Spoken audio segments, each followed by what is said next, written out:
Very good afternoon, welcome to hello doctor. ఇవాల్టి topic వచ్చి piles, fissures and fistula. ఇలాంటి వాటితో ఎవరైనా ఇబ్బంది పడుతూ ఉంటే స్క్రీన్ మీద డిస్ప్లే అవుతున్న నెంబర్స్ చూసి కాల్ చేయొచ్చు. మనతో పాటు ఉన్నారు హోమియో కేర్ ఇంటర్నేషనల్ నుంచి డాక్టర్ సారిక గారు. సో మీరు కూడా డాక్టర్తో నేరుగా మాట్లాడాలి అంటే స్క్రీన్ మీద డిస్ప్లే అవుతున్న నెంబర్స్ చూసి కాల్ చేయొచ్చు. Hello doctor. హలో. సో ఇప్పుడు నేను చెప్పిన ఈ పైల్స్, ఫిషర్స్, ఫిస్టులా వీటితో చాలా మంది బాధపడుతూ ఉంటారు, తెలిసి తెలియక కూడా. కానీ చాలా మందికి అవేర్నెస్ లేక డాక్టర్ దగ్గరికి వెళ్ళక చాలా ఇబ్బంది పడుతూ ఉంటారు. సో ఫస్ట్ ఆఫ్ ఆల్ ఈ పైల్స్ గురించి ఏం చెప్తారు? సో ఈ మూడు కూడా అంటే పైల్స్, ఫిషర్ అండ్ ఫిస్టులా ఈ మూడు కూడా మలద్వారం దగ్గర వచ్చే ఇబ్బందులుగా మనం చెప్తూ ఉంటాం. సో దీనికి కామన్గా మనం చూసే కారణాలు రెండు ఉంటూ ఉంటాయి. ఐదర్ మెటబాలిక్ డిజార్డర్స్ అంటే వాళ్ళకి లోపల హైపోథైరాయిడ్ లాంటి కండిషన్స్ కానీ, డయాబెటీస్ లాంటి కండిషన్స్ కానీ, లేదా కాస్త ఏమైనా కాల్షియం ఎక్కువగా ఉండడం కానీ, హైపర్ కాల్షియమియా అంటాము. సో హైపర్కెలీమియా. సో ఇట్లాంటి మెటబాలిక్స్ ఏమన్నా కాస్త డిస్టర్బ్గా ఉన్నప్పుడు వాళ్ళల్లో ఈ మలబద్ధకం ఉంటూ, ఆ మలబద్ధకం అనేది మనం ఎప్పుడైతే సరిగా ట్రీట్మెంట్ తీసుకోకపోతామో అప్పుడు ఈ మలద్వారం దగ్గర మనకు అక్కడ సిరులు ఉంటూ ఉంటాయి అన్నమాట, వీన్స్ అంటాము. సో అవి ఎప్పుడైతే ఈ మలం అనేది టైం టు టైం అది ఎక్స్పెల్ కాకపోవడం వల్ల ఆ సిరుల మీద ఒత్తిడి పడి అవి ఉబ్బి అక్కడ మనకి పైల్స్గా మనం చూస్తూ ఉంటాం. ఇది పైల్స్ అయితే. సో ఎప్పుడైనా సరే ఈ పైల్స్ అనేది మనం రెండు రకాలుగా చూస్తూ ఉంటాం. లైక్ ఇంటర్నల్ పైల్స్ అంటాం, అంటే లోతుల్లో ఉంటుంది, లోపలకు ఉంటుంది. ఎక్స్టర్నల్ పైల్స్ అంటే బయటికి చేతికి మనకి తగులుతూ ఉంటుంది. ఇంకొక కేటగిరీ ఆఫ్ పేషెంట్స్ని మనం చూసినట్లయితే వీళ్ళకి లోపల ఎటువంటి ఇబ్బంది ఉండదు, సెకండరీ కాజెస్ అంటూ ఉండవు. అంటే వాళ్ళకి ఎటువంటి హార్మోనల్ ఇంబ్యాలెన్సెస్ అంటూ ఉండవు. కేవలం లైఫ్ స్టైల్ వల్ల, ఆహారంలో తేడాలు ఉండడం వల్ల కానీ, లేదా ఒబిసిటీ ఉండడం వల్ల కానీ, నైట్ షిఫ్ట్స్ ఉండడం వల్ల కానీ, ఇలా కొంచెం ఫాల్స్ డైటరీ హ్యాబిట్స్ ఉండడం వల్ల మనకి ఇటువంటి మలబద్ధకము, దాని ద్వారా వచ్చే పైల్స్ ఉంటాయి. సో దీనికి కారణాలు బట్టి కూడా మనం ట్రీట్మెంట్ ఇవ్వగలిగితే ఖచ్చితంగా పైల్స్ కానీ, ఫిషర్ కానీ, ఫిస్టులా ఈ మూడింటికి కూడా మనం చక్కగా ట్రీట్మెంట్ ఇవ్వచ్చు. బేసిక్గా మనం వీటిని గుర్తించి వెంటనే డాక్టర్ దగ్గరికి వెళ్ళాలి అని చెప్పి చాలా మంది చెప్తూ ఉంటారు. కానీ ఫస్ట్ పేషెంట్ చేసే మిస్టేక్ అదే తగ్గిపోతుందిలే అని వెయిట్ చేస్తూ ఉంటారు. సో ఇలాంటి వాళ్ళకి మీరు ఏం చెప్తారు? తప్పకుండా అండి. సో ముఖ్యంగా ఆడవాళ్ళలో చెప్పొచ్చు. ఎందుకనంటే ఆడవాళ్ళు యూజువల్లీ బయటకి మొహమాటం అయి ఉండొచ్చు, లేదా ఇది సహజంగా అందరికీ ఉంటుందిలే అని అనుకుంటూ ఉంటారు, లేదా ఇంట్లో ఏదైనా హోమ్ రెమెడీస్ సావధానంగా ఏమైనా హోమ్ రెమెడీస్ లాంటివి వాడుతూ ఉంటారు. అవి వాడడం వల్ల కంట్రోల్కి వస్తుంది అని అనుకుంటూ ఉంటారు. కానీ సహజంగా మనం చూసినట్లయితే నేను చెప్పినట్టుగా కారణాలు కనుక మనం కరెక్ట్ చేయకపోతే ఇవి ఎంత హోమ్ రెమెడీస్ తీసుకున్నా అది కేవలం 10 to 20% తాత్కాలికంగానే మీకు ఉపశమనం ఉంటుంది తప్పితే ఆ లోపల దాని యొక్క కారణాన్ని మనం ఎప్పుడైతే క్లియర్ చేయకుండా ఉంటామో అది ఎప్పటికీ ఇక్కడ మనకి రిపీట్ అవుతూనే ఉంటుంది. సో అలా ఇలా ఉండి 6 వారాల కంటే ఎక్కువగా ఈ మలబద్ధక సమస్యతో బాధపడుతున్న వాళ్ళు ఐదర్ ఈ పైల్స్ ప్రాబ్లం అన్న రావచ్చు, లేదా మలం అనేది బాగా హార్డ్గా అయిపోయి సో ఆ మలద్వారం నుంచి వచ్చే ప్రాసెస్లో అక్కడ కాస్త చీలికలు ఏర్పడి ఫిషర్స్ అంటాము. సో భయంకరమైన నొప్పిగా ఉంటుంది. చాలా కొంతమందికి అయితే మోషన్తో పాటు బ్లడ్ కూడా వస్తూ ఉంటుంది. అసలు నిలబడలేని పరిస్థితి, కూర్చోలేని పరిస్థితి, ఏమి తిన్నా ఈవెన్ రైస్ తిన్నా కూడా వాళ్ళకి బాగా విపరీతమైన ఇబ్బందికి గురవుతూ ఉంటారు. సో చెప్పలేనంత నొప్పితో బాధపడుతూ ఉంటారు. సో ఎప్పుడైనా సరే ఈ యొక్క హోమ్ రెమెడీస్ అనేది కొంతవరకు 1 వారం 2 వారాల వరకు బాగానే ఉంటుంది. కానీ సో ఇక ముందు పోయే కొద్దీ కూడా మనకు అది పెరుగుతుంది, రెక్టిఫై అవ్వట్లేదు, ఈ ప్రాబ్లం అనేది మలబద్ధకం అనేది పెరుగుతుంది, ఈ విసర్జన అనేది సరిగా అవ్వట్లేదు అని అనుకున్నప్పుడు ఖచ్చితంగా మీరు స్పెషలిస్ట్ కన్సల్టెంట్ని మీరు మీట్ అవ్వడం చాలా ఇంపార్టెంట్. ఎందుకంటే మనం అశ్రద్ధ చేసే కొద్దీ కూడా ఇది భరించలేని నొప్పిగా ఉంటూ ఉంటుంది. సో దానికన్నీ 1 year 2 year అలాగే లాక్సేటివ్స్ అంటాము, చాలామంది సిరప్స్ వాడుతూ ఉంటారు, ట్యాబ్లెట్స్ వాడుతూ ఉంటారు, అలా వాడుతూ ఉంటారు. కానీ దాంతో కూడా తాత్కాలికంగా ఉపశమనం ఉంటుంది కానీ పర్మనెంట్గా తగ్గదు. అలాంటప్పుడు కూడా ఈ ప్రాబ్లం grade 1 నుంచి grade 4 వరకు వెళ్ళే అవకాశాలు ఉంటూ ఉంటాయి. ఎప్పుడు కూడా మైల్డ్ స్టేజ్లో ఉన్నప్పుడు మనం హోమియోపతి ట్రీట్మెంట్ ద్వారా దీన్ని రెక్టిఫై చేసుకోగలిగితే ఇది మనకి సివియారిటీ స్టేజ్ వరకు వెళ్ళదు. అప్పుడు మనం ఆందోళన పడి, కంగారు పడి ఇది వెంటనే రిలీఫ్ రావాలి అన్న ధోరణిలో చాలా వరకు మనం పేషెంట్స్ చూస్తూ ఉంటాం. అలా కాకుండా దీనికి ముందు కారణం తెలుసుకొని ప్రాపర్ వేలో డైట్ విత్ మన హోమియో కేర్ ఇంటర్నేషనల్ ట్రీట్మెంట్ తీసుకుంటే ఖచ్చితంగా మనం మంచి రిజల్ట్స్ అనేది చూడొచ్చు. డాక్టర్ కాలర్ వెయిట్ చేస్తున్నారు, శ్రీనివాస్ గారు కర్ణాటక నుంచి. శ్రీనివాస్ గారు నమస్తే. నమస్తే మేడం. మాట్లాడండి డాక్టర్తో. చెప్పండి శ్రీనివాస్ గారు. నమస్తే. నమస్తే అండి. ఏం లేదండి, లాస్ట్ టైం 4 years బ్యాక్ నాకు ఇది హెమరాయిడ్ వచ్చిందండి, అది సర్జరీ చేశారు. ఓకే. తగ్గిపోయింది. ఆ తర్వాత మళ్ళీ 1 year తర్వాత లైట్ గా సిమ్టమ్స్ అవపడ్డాయి. అవి మళ్ళీ తగ్గినాయి, మళ్ళీ వస్తున్నాయి అండి. రిపీటెడ్ గా వస్తున్నాయి. ఇప్పుడు మళ్ళీ 4 years తర్వాత కూడా ఇప్పుడు కూడా మళ్ళీ ప్రాబ్లం ఉంది. ఓకే. సో దీంతో పాటుగా ఇంకేమైనా వేరే ఇబ్బందులు ఉన్నాయా మీకు? థైరాయిడ్ కానీ, షుగర్ కానీ, వేరే మందులు ఏదైనా వాడుతున్నారా బీపీకి కానీ? బీపీకి వాడుతున్నానండి. 40 mg. అదొకటే అవుతుంది మేడం. అదొకటి వాడుతున్నారు. ఓకే అండి. శ్రీనివాస్ గారు, కంగారు పడాల్సింది ఏమీ లేదండి. ఇది సహజంగా మొలల సమస్య అనేది దీని యొక్క లక్షణమే మరలా వచ్చే లక్షణం. అది తాత్కాలికంగా సర్జరీ ద్వారా కానీ, టాబ్లెట్స్ వల్ల కానీ, సిరప్స్ వల్ల కానీ అప్పటికప్పుడు తగ్గినా కూడా ఎవరికైనా కూడా మళ్ళీ రిపీట్ అయ్యే అవకాశాలు ఎక్కువగా మనం చూస్తూ ఉంటాం ఈ పైల్స్, ఫిషర్, ఫిస్టులా ఈ మూడిట్లో కూడా. కాబట్టి పైల్స్ విషయంలో బాధపడాల్సింది, కంగారు పడాల్సింది లేదు. ఖచ్చితంగా ట్రీట్మెంట్ అందుబాటులో ఉంది. ఇప్పటిదాకా మీరు సర్జరీ చేయించుకున్నాం కదా, బాగానే ఉంటుంది అనుకుంటాం, కానీ కొంతమందిలో సంవత్సరానికే రిపీట్ అవుతుంది, కొంతమందిలో 4 years కట్లా రిపీట్ అవుతుంది. దీనికి కారణం కొంతవరకు మెడికేషన్స్ కూడా అని చెప్పొచ్చు. అంటే మీరు ఆల్రెడీ హైపర్టెన్సివ్, సో కొద్దిగా హైపర్టెన్సివ్ మందులు వాడినా, ఈ షుగర్కి తగ్గ మందులు వాడినా కూడా కొంతమందిలో ఇటువంటి సమస్యలు, థైరాయిడ్ మందులు వాడినా ఇట్లాంటి సమస్యలు వస్తూ ఉంటాయి. సో దీనికి మనం కంగారు పడాల్సింది లేదు. డైట్ అనేది మీరు ఫైబర్ హై రిచ్ డైట్ తీసుకోండి. వాటర్ ఎక్కువగా ఖచ్చితంగా తీసుకోవాలి. పొద్దున సాయంత్రం ఒక 10 minutes అన్న వాక్ చేయడం అనేది చాలా ఇంపార్టెంట్. వీటితో పాటు మనకి దగ్గరలో ఉన్న హోమియోకేర్ ఇంటర్నేషనల్కి ఒకసారి అప్రోచ్ అవుతే పూర్తిగా డీటెయిల్స్ తీసుకొని మీకు ఇంటర్నల్ ఉందా, ఎక్స్టర్నల్ ఉందా అనేది చూసుకొని ఇది మళ్ళీ రాకుండా, ఇప్పుడు ఉన్న పైల్ అనేది తగ్గిస్తూ మళ్ళీ రాకుండా ప్రివెంటివ్గా కూడా మెడిసిన్స్ ఇస్తే ఖచ్చితంగా ఇవి రిపీట్ కాకుండా ఉంటాయి. హోమియోలో ఖచ్చితంగా శాశ్వత పరిష్కారం అయితే పైల్స్కి ఉందండి. కానీ ఇది తర్వాత కూడా మీరు మెయింటైన్ చేసుకోగలగాలి. అంటే మనం మంచి ట్రీట్మెంట్ ఇచ్చి పూర్తిగా తగ్గిస్తాం, కానీ మరలా ఇది రిపీట్ కాకుండా ఉండాలంటే మీరు స్ట్రెస్, ఒత్తిడి అనేది ఎక్కువ లేకుండా మంచి టైం టు స్లీప్ అనేది ఉండాలి, బ్యాలెన్స్డ్ డైట్ ఉండాలి, అడిక్వేట్ వాటర్ ఇంటేక్ ఉండాలి, హైడ్రేషన్ అంటాము. సో ఇవన్నీ కూడా మీరు మేనేజ్ చేయగలిగితే ఖచ్చితంగా ఇది ఎప్పటికీ రాకుండా మనం పూర్తిగా ప్రివెంట్ చేయొచ్చండి. అండ్ డాక్టర్, ఒక doubt, food habits and life స్టైలే దీనికి ప్రధాన కారణమా ఈ పైల్స్ కి? ఇంకా ఇతర కారణాలు ఉన్నాయి అంటే లైక్ హెల్త్ ఇష్యూస్, వేరే హెల్త్ ఇష్యూస్ ఉంటే పైల్స్ వచ్చే అవకాశం ఉందా? అసలు ఏంటి? సో దట్స్ వాట్ నేను ముందుగా చెప్పానండి. మనకి ముఖ్యంగా 3 రకాల పేషెంట్స్లో మనం ఈ ఒక్క ఇబ్బందులు చూస్తాం. ఒకరు so false dietary habits, false lifestyle వల్ల, అంటే నైట్ షిఫ్ట్స్ ఉంటూ ఉంటాయి, currently jobs, high stressful jobs ఉంటాయి, సో ఎక్కువ వాటర్ ఇంటేక్ అనేది లేకపోవడము, సో వాంటెడ్లీ కంట్రోల్ చేసుకుంటూ ఉంటారు. వాళ్ళకి బవెల్ మూమెంట్ ఉన్నా కూడా, సో వాళ్ళకి మోషన్ వచ్చినట్టు అనిపించినా కూడా వాళ్ళు వెంటనే కంట్రోల్ చేసుకోవడం అనేది ఉంటూ ఉంటుంది. ఎక్కువగా స్ట్రెస్ రిలేటెడ్, అంటే మనకు పేగుల్లో కానీ నరాల్లో కానీ ఎక్కడ కూడా ఎటువంటి అబ్నార్మాలిటీ మనకు కనిపించదు. కేవలం వీళ్ళకి మానసిక ఒత్తిడి వల్ల, డైట్ యొక్క ఇబ్బందుల వల్ల, లైక్ ఫైబర్ డైట్ తీసుకోకపోవడము, ఎక్కువ జంక్ ఫుడ్ తీసుకోవడము, ఎక్కువ ఫాస్ట్ ఫుడ్స్ ఎక్కువగా తీసుకోవడము, సో ఇలా ఉన్న వాళ్ళల్లో ఇటువంటివి చూస్తూ ఉంటాం. ఇంకొక రకం వాళ్ళని చూసినట్టయితే ఇరిటబుల్ బబుల్ సిండ్రోమ్ అంటూ ఉంటాం. సో వీళ్ళ ఫంక్షనల్ పెథాలజీ ఉంటుందన్నమాట. అంటే లోపల మనకి ఎటువంటి ఇబ్బంది లేకపోయినా కూడా వీళ్ళ కంగారుగా, ఆందోళనగా అనిపించినప్పుడు కూడా మోషన్ వెళ్ళిపోతూ ఉంటారు. మాటికి మోషన్స్ అవ్వడం, లేదా మలబద్ధకం, మోషన్ అసలు కాకపోవడం. సో ఇలా ఆల్టర్నేట్గా ఉంటూ ఉంటుంది. వీళ్ళ కడుపు ఎప్పుడు ఉబ్బరంగా ఉంటుంది, గ్యాస్ ఉన్నట్టుగా ఉంటూ ఉంటుంది. మోషన్ పోయినా కూడా వాళ్ళకి దే ఫీల్ అన్సాటిస్ఫాక్టరీ, అంటే పూర్తిగా కంప్లీట్ కానట్టుగా కూడా ఉంటూ ఉంటుంది. సో ఇది ఒక రకమైన పేషెంట్లో మనం చూస్తూ ఉంటాం. ఇంకొక రకం చూసినట్లయితే మన హార్మోనల్ ఇబ్బందులు, లైక్ థైరాయిడ్ హార్మోన్ డెఫిషియన్సీ ఉన్న వాళ్ళల్లో ఎక్కువగా ఈ కాన్స్టిపేషన్ అనేది ఖచ్చితంగా మనం చూస్తూ ఉంటాం. రైట్ డాక్టర్, అయితే ఒక్కసారి ఇది వచ్చి తగ్గిన తర్వాత, అంటే మెడికేషన్ ద్వారాను, సర్జరీ ద్వారాను తగ్గిన తర్వాత మళ్ళీ వచ్చే ఛాన్సెస్ ఎంతవరకు ఉంటాయి? సో మనం ఇంత కాలర్ని చూసినట్టుగా ఇది సర్జరీ చేసుకున్న తర్వాత కూడా మళ్ళీ వస్తూ ఉంటాయి. సో చాలా వరకు 80% 80 to 90% వరకు రికరెంట్ అయ్యే అవకాశాలు ఉంటాయి. సో అది డ్యూరేషన్ బట్టి, అంటే వాళ్ళు తీసుకునే జాగ్రత్తలను బట్టి కూడా ఈ రిపిటేషన్ అనేది ఉంటూ ఉంటుంది. సో ముఖ్యంగా ఎప్పుడు కూడా మన గట్, అంటే మన యొక్క స్టమక్ అనేది మన బ్రెయిన్తో రిలేటెడ్ ఉంటుంది. సో నేను ఎప్పుడూ చెప్తూ ఉంటాను, బ్రెయిన్ గట్ యాక్సిస్ అంటాము. సో ఎప్పుడు కూడా మన మానసిక ఒత్తిడి కానీ, ఆందోళన కానీ, భయం కానీ, లేదా కంగారు పడ్డం కానీ, అధికంగా ఆందోళన పడ్డం కానీ, ఇట్లాంటివి ఏమైనా ఉన్నప్పుడు మన గట్లో మూమెంట్ ఎవ్రీడే కనీసం 6 సార్లు మాత్రమే పేగు రిథమిక్ మూమెంట్స్ ఉంటూ ఉంటాయి. కానీ ఈ అతిగా ఆవేశపడే వాళ్ళు కానీ, ఎక్కువగా యాంగ్జైటీ ఫీల్ అయ్యే వాళ్ళలో వీళ్ళ ఎక్కువ మూమెంట్స్ ఉంటూ ఉంటాయి.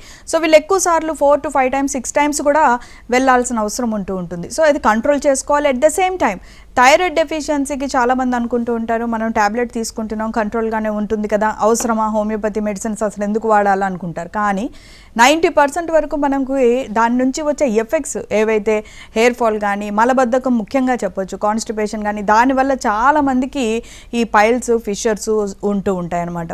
అండ్ కొంతమందిలో మనం చూసినట్లయితే రోగనిరోధక శక్తి బాగా తక్కువగా ఉండడం వల్ల కూడా ఫిస్టులాస్ అనేది ఏర్పడతాయి. సో ఈ మలద్వారం దగ్గర ఈ పుండులాగా ఫామ్ అయ్యి అది చాలామంది కేవలం సెగ్గడ్డ అనుకుంటారు. కొన్నాళ్ళు అయిన తర్వాత అది పగిలి అక్కడ నుంచి రసి అనేది కారుతూ ఉంటుంది. సో ఈ మలద్వారం దగ్గర ఎక్కడైనా కూడా మీకు చిన్న పుండులాగా ఉంటే మాత్రం ఖచ్చితంగా మీరు అశ్రద్ధ చేయకండి. డాక్టర్ని కలిసి దాన్ని మనం ఫిస్టులా అంటాము, దాన్ని ట్రీట్మెంట్ తీసుకుంటే కనుక మీకు మంచి రిజల్ట్ ఉంటుంది. రైట్. ఈ మధ్య కాలంలో ఈ గట్ హెల్త్ గురించి చాలా మంది మాట్లాడుతున్నారు. గట్ హెల్దీగా ఉంటే 100% హెల్దీగా ఉంటే అసలు ఏ ప్రాబ్లమ్స్ రావు అని చెప్తున్నారు. అసలు గట్ ని 100% ఎలా హెల్దీగా ఉంచుకోవాలి doctor? Yes, so it is true, చెప్పింది చాలా నిజమండి. సో కానీ అది కష్టం కూడా. ఎందుకనంటే ప్రజెంట్ మనకి ప్రతిదీ కూడా అడల్టెడ్ ఫుడ్డే మనకి లభిస్తూ ఉంది. అంటే మనకి ఖచ్చితంగా కెమికలైజ్డ్ ఉంటున్నాయి, పెస్టిసైడ్స్ ఉంటున్నాయి, ప్రతి దాంట్లోనూ ప్రిజర్వేటివ్స్ ఉంటూ ఉన్నాయి.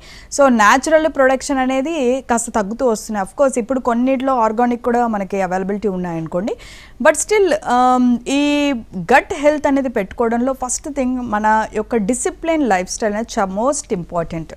సో మనం ఒక టైం అనేది పరిమితి అనేది మనకు చాలా ఇంపార్టెంట్. పని విషయంలో కూడా ఒక పరిమితి ఉండాలి. ఒక టైం నుంచి ఒక టైం వరకే వర్క్ చేయడం, దాని తర్వాత దాని నుంచి బయటకు వచ్చే ప్రయత్నాలు, అంటే ఆ స్ట్రెస్ని మనం రిలీవ్ చేసుకోవడానికి. ఇప్పుడు చాలామంది అంటారు మాకేం స్ట్రెస్ లేదని మేము చాలా హ్యాపీగా ఉన్నాం. బట్ స్టిల్ వాళ్ళకి ప్రాబ్లం ఉంటుంది, షుగర్ ఉంటుంది, థైరాయిడ్ ఉంటుంది, గ్యాస్ట్రైటిస్ ఉంటుంది, తిన్నది అరక్కపోవడం, ఇట్లాంటి ప్రాబ్లమ్స్ అన్నీ ఉంటూ ఉంటాయి. ఎందుకు వస్తున్నాయి అని అంటే సో మనకి తెలియకపోయినా కూడా అనుదినము మనం చేసే పనుల వల్ల కూడా మనకి ఒత్తిడి అనేది చిన్నపాటిగా ఉంటుంది. అది మంచిదే, కానీ దీని నుంచి బయటికి రావడానికి మనం చేయాల్సింది కాస్త మైండ్ఫుల్నెస్ అంటాం. అంటే ఒక కొద్దిపాటి మెడిటేషన్ కానీ యోగా చేస్తూ ఉండాలి. ఎట్ ద సేమ్ టైం కొంతమందిలో రోగనిరోధక శక్తి వ్యవస్థ చాలా డిస్టర్బ్డ్ అయిపోతూ ఉంటుంది అనమాట. ఐదర్ ఒత్తిడి వల్ల ఉండొచ్చు, ఫైనాన్షియల్ డిస్టర్బెన్సెస్ ఉండొచ్చు, ఫ్యామిలీలో ఏదైనా ఇష్యూస్ ఉండొచ్చు. ఇవన్నిటి వల్ల కూడా మన ఇమ్యూనిటీ అనేది తగ్గుముఖం పట్టడం జరుగుతుంది. అట్లాంటప్పుడు కూడా ఎటువంటి సమస్యలు. అండ్ ముఖ్యంగా మనం చూసినట్లయితే డయాబెటీస్ నవేడేస్ ఇది ఒక మహమ్మారిలాగా అందరికీ ఆల్మోస్ట్ 90% పాపులేషన్లో చూస్తున్నాం. సో డయాబెటీస్లో మనకి ఫస్ట్ అండ్ ఫార్మోస్ట్ కాంప్లికేషన్ అసలు ముందుగా మనం చూసేది డయాబెటిక్ న్యూరోపతి. అంటే మనం చాలా మందిలో వింటూ కాళ్ళు చేతులు మండుతూ ఉన్నాయి, నమ్నెస్ తిమ్మిర్లుగా ఉంటూ ఉన్నాయి. ఎలాగైతే నరాలు మన చేతులు కాళ్ళకి ఉంటుందో మన పేగుల్లో కూడా దాని యొక్క నర్వ్ డిఫెక్ట్ అనేది ఉంటుంది. ఇది చాలామంది గమనించుకోవాలి. అందుకే ఈ డయాబెటీస్ ఉన్న వాళ్ళలో కూడా ఈ మూమెంట్స్ అనేది సరిగా లేకపోవడం వల్ల ఈ ఇంటెస్టైన్ మోటిలిటీ సరిగా ఉండదన్నమాట. అలాంటప్పుడు కూడా మలబద్ధకం ఉంటుంది. 2-3 డేస్కి ఒకసారి వెళ్తూ ఉంటారు. సో లేదా ఏదైనా లాక్సేటివ్ తీసుకుంటేనే వాళ్ళు వెళ్ళడం జరుగుతూ ఉంటుంది. సో కొంతమందికి అయితే చాలా హార్డ్ స్టూల్ వచ్చి బాగా స్ట్రెయిన్ చేయాల్సి వస్తుంది. వాళ్ళు స్ట్రెయిన్ చేస్తే కానీ కొద్దిపాటిగా మోషన్ వస్తుంది, మళ్ళీ కాసేపు అయిన తర్వాత మళ్ళీ స్ట్రెయిన్ చేయాల్సి వస్తుంది. ఇలా చేయడం వల్ల మనం ఈరోజు మాట్లాడుకునే టాపిక్ ముఖ్యంగా మనం పైల్స్ అనేది మనం చూస్తూ ఉంటాం. సో ఈ పైల్స్కి తాత్కాలికంగా అక్కడ వరకే పెయిన్ రిలీఫ్ కోసం సర్జరీ చేయించుకోవడం కానీ, అక్కడ వరకే మనం ఏదైనా మెడికేషన్ వాడడం కానీ definitely it's a temporary relief అనే చెప్పొచ్చు.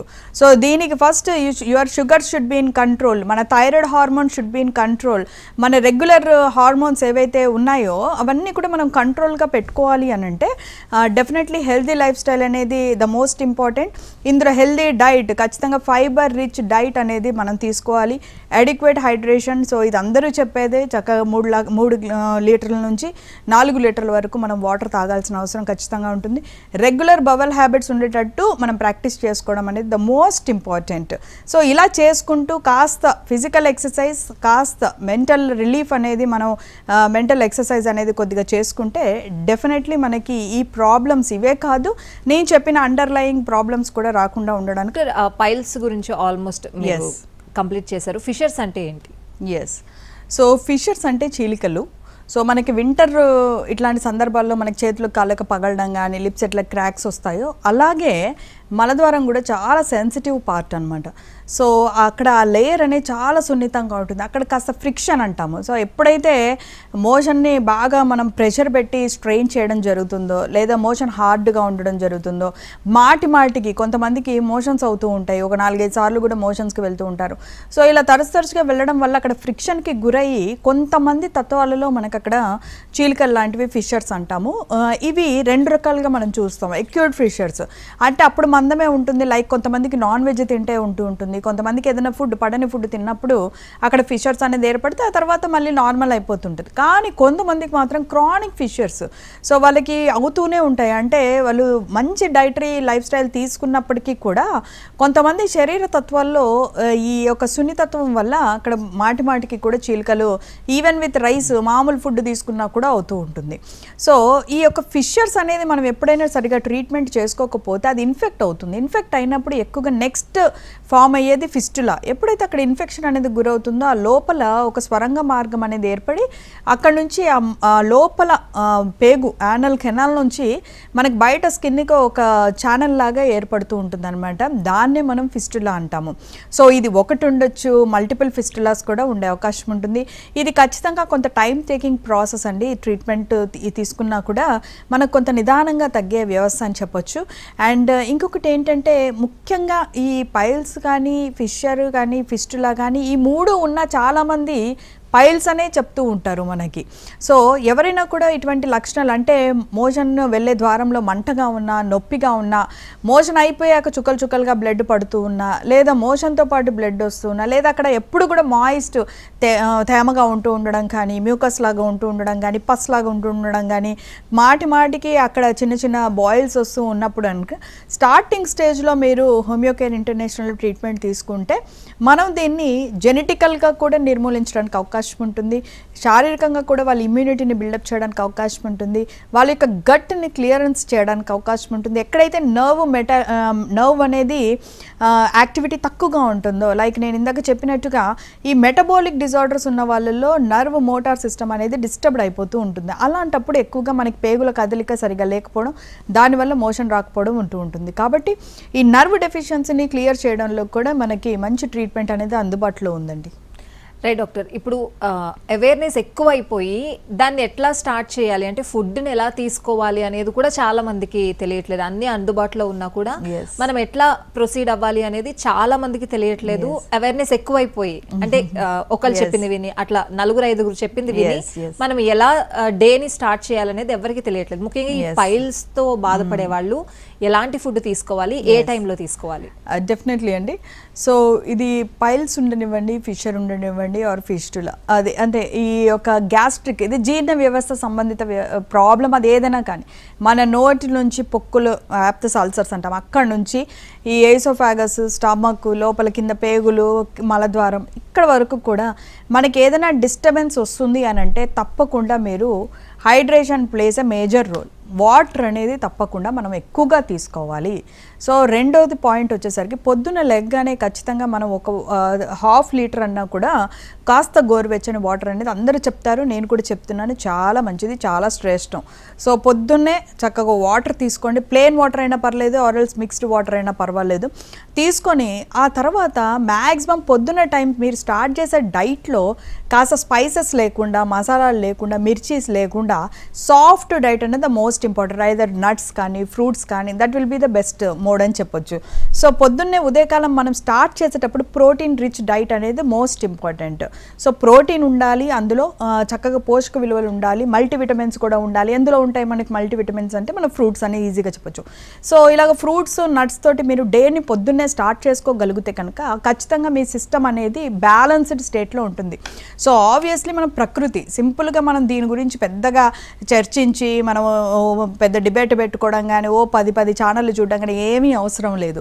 స్వతహాగా ప్రతి ఒక్క శరీరానికి వాళ్ళ సిస్టమ్ వాళ్ళకి అర్థమవుతూ ఉంటుంది. అంటే ఏది తీసుకుంటే వాళ్ళకి సులువుగా ఉంది, ఆసనంగా ఉంది, ఏది తీసుకుంటే వాళ్ళకి భారంగా ఉంది, ఇది తిన్న తర్వాత నాకు చాలా ఇబ్బందిగా ఉంది, ఇండైజెషన్ ఉంది.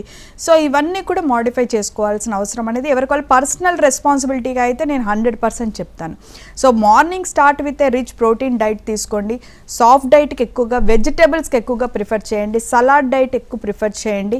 సో అండ్ బయట మనకి ఈవినింగ్ 8 o'clock తర్వాత భోజనం అనేది ఖచ్చితంగా మనం స్టాప్ చేయడం చాలా ఇంపార్టెంట్ ఈ ప్రాబ్లం ఉన్న వాళ్ళలో. So late night dietary habits అనేది ఎక్కువ మన సిటీస్లో మనం చూస్తూ ఉంటాం.